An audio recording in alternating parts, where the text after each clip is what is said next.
안녕하세요. 원영섭 변호사입니다. 오늘은 전임 사장이 추진한 사업을 뒤집었다가 시청이 500억 원을 물게 된 사건을 다뤄보겠습니다. 주제는 전북 남원시 춘향 테마파크 모노레일 사업입니다.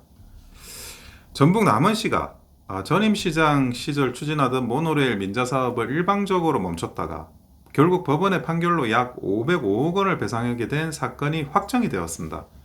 대법원에 올라간 소송에서 남원시와 사업자가 맺은 실시협약은 유효하고 시가 일방적으로 사업을 틀어버린 책임을 져야 한다. 이렇게 판단이 나온 건데요. 도대체 무슨 일이 있었는지 추가적으로 살펴보겠습니다. 먼저 사건의 배경부터 보겠습니다. 시기는 2020년 이환주 시장 시절입니다. 그 당시 남원 춘향 테마파크에 모노레일 등을 설치하는 민자 사업이 진행되고 있었습니다. 민자 사업자 남원 테마파크가 405억 원을 들여서 시설을 건설하고 대신 20년간 운영권, 사용 수익권을 갖는 방식이었습니다. 즉 남원시가 직접 예산을 들여 짓는 대신 민간이 먼저 돈을 쓰고 나중에 운영 수익으로 회수하는 전형적인 민자 수익형 구조였습니다. 이 사업에는 금융기관들로 이루어진 대주단도 참여를 했습니다. 이들은 나중에 원리금을 회수해야 하는 이해 관계자들이었습니다. 문제가 된 건 시장 교체 이후입니다. 2022년 7월 최경식 시장이 새로 취임을 합니다.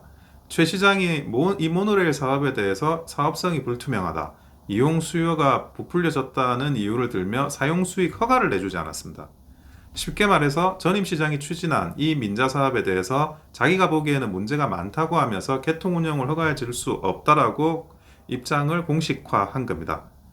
이 과정에서 최 시장은 사업 재검토를 지시했고 내부 감사를 통해 관련 담당 공무원 5명에게 징계까지 내렸습니다.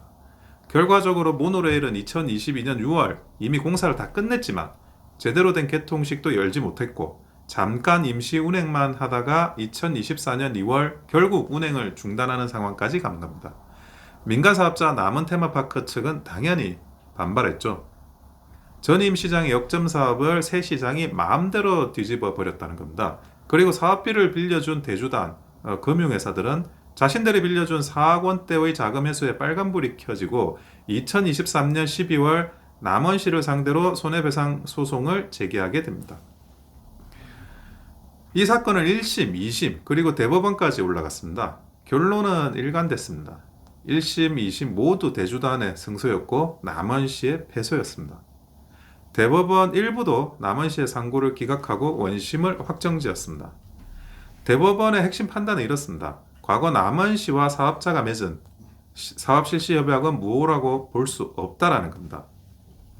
전임 시장 시절에 체결된 모노레일 민자사업 협약은 법적으로 유효하고 새 시장이 문제가 있다, 사업성이 없다라는 판단만으로 일방적으로 사용 수익 허가를 막고 사업을 사실상 중단시킨 것은 자치단체의 책임을 수반한다는 취지입니다.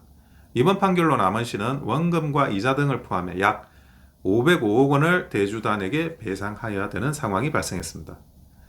지방재정의 규모를 생각한다면 도시재정에 큰 부담을 주는 수준의 배상액이라고 말하지 않을 수가 없습니다.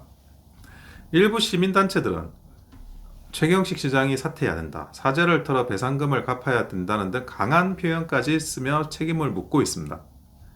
남원시의 공식 입장도 나왔는데요. 민간개발 사업의 폐해를 바로잡지 못해서 안타깝다라는 이야기를 하면서 긴 소송으로 시민의 피로감을 키운 점에 대해 책임감을 느끼며 송구하다라는 발언을 했습니다. 정작 이 505억 원이라는 막대한 금액은 결국 남원시의 재정, 남원 시민의 부담으로 돌아올 수밖에 없습니다.